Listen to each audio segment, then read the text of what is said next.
अभिमान त्यागो, सौम्य बनो। एक बार देवर्षि नारद ज्ञान का प्रचार करते हुए किसी सघन वन में जा पहुंचे। वहां उन्होंने एक बहुत बड़ी घनी छाया वाला सेमल का वृक्ष देखा। उसकी छाया में विश्राम करने का विचार कर नारद उसके नीचे बैठ गए। नारद जी को उसकी शीतल छाया में बड़ा आनंद मिला। वे उसके वैभव की भूरी भूरी प्रशंसा करने लगे। उन्होंने सेमल के वृक्ष से पूछा, वृक्षराज, तुम्हारा इतना बड़ा वैभव किस प्रकार सुस्थिर रहता है? पवन तुम्हें गिराता क्यों नहीं? सेमल के वृक्ष ने हेनस्ते हुए कहा, देवर्षि, पवन का क्या सामर्थ्य कि वह मेरा बाल भी बांका कर सके। वह किसी प्रकार भी मुझे नहीं गिरा सकता।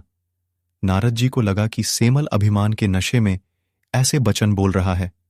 उन्हें उसका यह उत्तर उचित प्रतीत न हुआ। झुंझलाते हुए वे सुरलोक चले गए। सूरपुर में जाकर नारद ने पवन देव से कहा, अमुक वृक्ष अभिमान पूर्वक दर्प वचन बोलता हुआ आपकी निंदा करता है, इसलिए उसका अभिमान दूर करना चाहिए। पवन देव को अपनी निंदा करने वाले सेमल के उस वृक्ष पर बहुत क्रोध आया। वह उस वृक्ष को उखाड़ फेंकने के लिए बड़े प्रबल प्रवाह के साथ आंधी तूफान की तरह चल दिए। सेमल का वृक्ष बड़ा तपस्वी, परोपकारी और ज्ञानी था। उसे आने वाले संकट का बोध हो गया। उसने तुरंत स्वयं को बचाने का उपाय कर लिया। उसने अपने सारे पत्ते झाड़ डाले और ठूंठ की तरह खड़हारा हो गया। पवन ने पूरी शक्ति से उसे उखाड़ने की चेष्टा की, पर वह ठूंठ का कुछ न बिगाड़ सका। अंत में निराश होकर पवन देव वापस लौट गए। कुछ दिन बाद नारद जी उस वृक्ष की दशा देखने के लिए फिर उसी वन में पहुंचे। उन्होंने देखा कि वृक्ष हरा भरा ज्यों का त्यों खड्डा है। नारद जी को बड़ा आश्चर्य हुआ। उन्होंने वृक्ष से पूछा, पवन देव ने तुम्हें उखाड़ा फेंकने की पूरी शक्ति से कोशिश की, पर तुम तो ज्यों के त्यों खड्डे हो। इसका क्या रहस्य है? वृक्ष ने देवर्षि को प्रणाम किया और नम्रतापूर्वक निवेदन किया, देवर्षि, मेरे पास इतना वैभव है, फिर भी मैं इसके मोह में बंधा नहीं हूं। लोक सेवा के लिए मैंने इतने पत्ते धारण किए हुए हैं, परंतु जब जब जरूरी समझता हूं, अपने वैभव को बिना हिचकिचाहट के त्याग देता हूं और ठूंठ बन जाता हूं। मुझे अपने वैभव पर गर्व नहीं है, वरन ठूंठ होने का अभिमान है। इसीलिए मैंने पवन देव की उपेक्षा की। वे कर्म को श्रेष्ठ बता रहे थे। आप देख रहे हैं कि उसी निर्लिप्त कर्म योग के कारण मैं प्रचंड टक्कर सहता हुआ भी पहले की भांति खड़िढ्या हूं। नारद जी समझ गए कि संसार में वैभव रखना, धनवान होना बुरी बात नहीं है। इससे तो बहुत से शुभ कार्य हो सकते हैं। बुराई तो धन के अभिमान में डूब जाने और उससे मोह करने में है। यदि कोई व्यक्ति धनी होते हुए भी मन से पवित्र रहे तो एक प्रकार से साधु ही है। जल में कमल की तरह निर्लिप्त रहने वाले ऐसे कर्मयोगी साधु के लिए घर ही तपोभूमि है।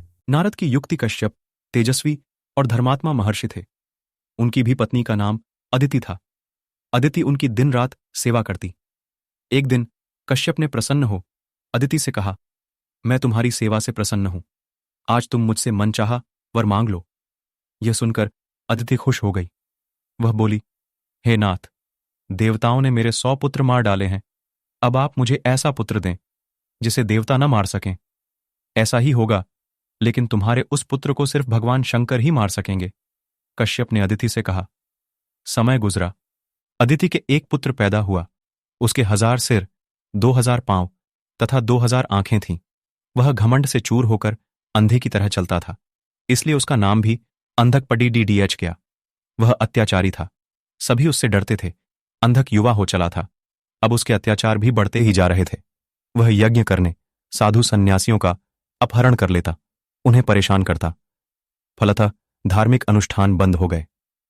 महर्षि कश्यप और अदिति ने अंधक को बहुत समझाया, लेकिन सब बेकार। वह एक कान से सुनता और दूसरे से निकाल देता। देवता परेशान हो उठे। वे अंधक से मुक्ति पाने के लिए उपाय सोचने लगे। उन्हें पता भी था कि अंधक को केवल शंकर भगवान ही मार सकते हैं। देवता शंकर जी से मिलने चल पड़े। रास्ते में उन्हें देवर्षि नारद मिल गए। देवताओं की बात सुनकर वह चिंतित हो उठे। वह बोले, मैं इसके लिए कोई उपाय खोजता हूं। इसका हल शीघ्र ही निकल जाएगा। आप निडर होकर अपने अपने घर जाइए। देवता नारद जी का यह आश्वासन पाकर देवता लौट गए। नारद जी वहीं विचार करने लगे। उनके दिमाग में एक युक्ति आ गई। वह वहां से चल दिए। वह मंदार पुष्प की माला पहन अंधक के पास पहुंचे। मंदार की महक अंधक को भा गई। वह नारद जी से बोला, हे मुनि, ये कौन सा पुष्प है? ये कहां मिलता है? नारद जी ने मुस्कुराते हुए कहा, यह मंदार पुष्प है और मंदार पर्वत पर स्थित काम्यक उपवन में ही मिलता है। भगवान शंकर ने अपने हाथों से काम्यक उपवन का निर्माण किया है। उपवन सुरक्षा के लिए वहां अनेक गण तैनात रहते हैं। वे गण तुम्हें पुष्प कैसे लेने देंगे? नारद जी ने अपनी आशंका व्यक्त की। अंधक ने पूछा, शंकर ने इस पुष्प की इतनी सुरक्षा की है? नारद ने कहा, मंदार साधारण पुष्प नहीं है। इसकी सुगंध का असर तो तुमने देख ही लिया है। इससे मनुष्य की मनोकामना पूर्ण होती है। नारद की बात सुनकर अंधक बोला, अच्छा, ऐसी बात है तो मैं इस फूल को प्राप्त करके ही रहूंगा, चाहे इसके लिए मुझे शंकर से युद्ध ही क्यों न करना पड़े। नारद जी की युक्ति काम कर गई।